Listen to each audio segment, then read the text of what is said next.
बात करते हैं, बहुत इंपॉर्टेंट है आपका फेल्डस्पार, क्योंकि जो सबसे ज़्यादा अबंडेंट मिनरल अर्थ क्रस्ट में दैट इज योर फेल्डस्पार, सबसे ज़्यादा आपका फेल्डस्पार ही प्रेजेंट है ना। तो फेल्डस्पार भी आपका बहुत इंपॉर्टेंट है। 48% तक अर्थ क्रस्ट में फेल्डस्पार ही प्रेजेंट है।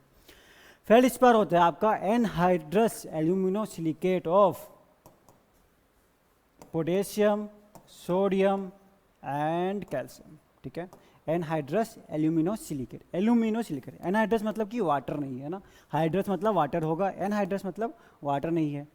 एल्यूमिनोसिलिकेट, एल्यूमिनोसिलिकेट मतलब एल्यूमिनियम सिलिकेट, मतलब आपका जो SI के साथ ऑक्सीजन जो भी रहेगा सिलिकेट होगा। ठीक है, तो यही है कि आपका जो वाटर के साथ नहीं है, सिलिकेट होते हैं किसके, पोटेशियम के, सोडियम के और आपके कैल्शियम के। ठीक है, यही होते हैं आपके क्या, फेल्डस्पार होते हैं। पोटेशियम वाले फेल्डस्पार को हम बोलते हैं क्या, ऑर्थोक्लेज एंड माइक्रोक्लाइन। सोडियम वाले को हम बोलते हैं एल्बाइट और कैल्शियम वाले को हम बोलते हैं अनोर्थाइट। ठीक है, वही चीज़ है यार। ठीक है, तो यही लिखा हुआ है आपका कि फेल्डस्पार क्या हुआ, anhydrous एल्यूमिनोसिलिकेट्स of potassium, sodium and calcium. ठीक, ये आपका एक तो ये इंपॉर्टेंट हुआ। And occasionally of larger cations like beryllium. ये तो मतलब अगर आपको बाई चांस डेफिनेशन पूछ लिया कि anhydrous aluminosilicate of potassium, sodium and calcium and occasionally of larger cations like BA is quartz, feldspar, olivine, तो ये ऐसे भी पूछ सकता है। ठीक है, तो ये आपका हो गया, ये आपका हो गया क्या, ये हो गया आपका ऑर्थोक्लेज एंड माइक्रोक्लाइन। सोडियम का हो गया क्या, एल्बाइट, और आपका कैल्शियम क्या हो गया, अनोर्थाइट। पोटेशियम वाले को हम बोलते हैं ऑर्थोक्लेज एंड माइक्रोक्लाइन। सोडियम और कैल्शियम वाले को जो ये एल्बाइट और अनोर्थाइट आया, ठीक है, इसको हम बोलते हैं प्लेगियोक्लेज। ठीक है, एक लंबी चौड़ी सीरीज है प्लेगियोक्लेज की, जिसके दोनों बहुत इंपॉर्टेंट एग्जांपल है, एल्बाइट एंड अनोर्थाइट। ठीक है, तो याद रखना है। ठीक, आपका ऑर्थोक्लेज एंड माइक्रोक्लाइन दोनों के दोनों सेम चीज़ है, KlSi3O8, दोनों के दोनों पोटेशियम फेल्डस्पार है। बस डिफरेंस ये होता है, यह पॉलीमॉर्फ्स है, मतलब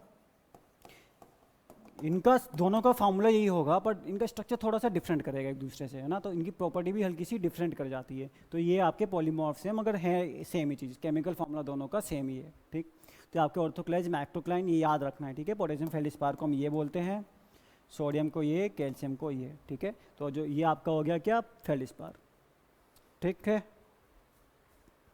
हाँ देखो ये भी चीज़ है कि आपके इग्नीशियस रॉक में ना फेल्डस्पार काफ़ी ज़्यादा प्रेजेंट होता है। ठीक है, इग्नीशियस रॉक में, वही बात करें हम ये प्राइमरी मिनरल से, जो आपका इग्नीशियस रॉक बना उसी टाइम पे आपके प्राइमरी मिनरल्स भी बने, तो 60% तक इग्नीशियस रॉक में 60% तक फेल्डस्पार प्रेजेंट हो सकता है।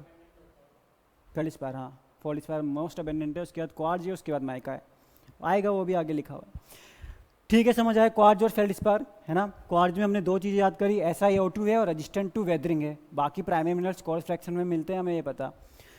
फेल्डस्पार के बारे में भी हमने मेन दो चीज़ें याद करी, तीन चीज़ें। पहली चीज़ एनहाइड्रस एल्यूमिनोसिलिकेट हो गया, किसका, potassium, sodium, calcium and occasionally of larger cations like B है, बेरिलियम, बेरिलियम नहीं, बेरियम। ठीक, पोटेशियम वाले को हमने बोला क्या, ऑर्थोक्लेज एंड माइक्रोक्लाइन। सोडियम वाले को बोला क्या, एल्बाइट, और कैल्शियम वाले को बोला अनोर्थाइट। ठीक है, 36% क्वार्ट्ज इन अर्थ क्रस्ट, हाँ सही है, और माइका आपका लगभग 10 से 12% तक होता है। ठीक है, वो आगे आएगा, वो आगे मेंशन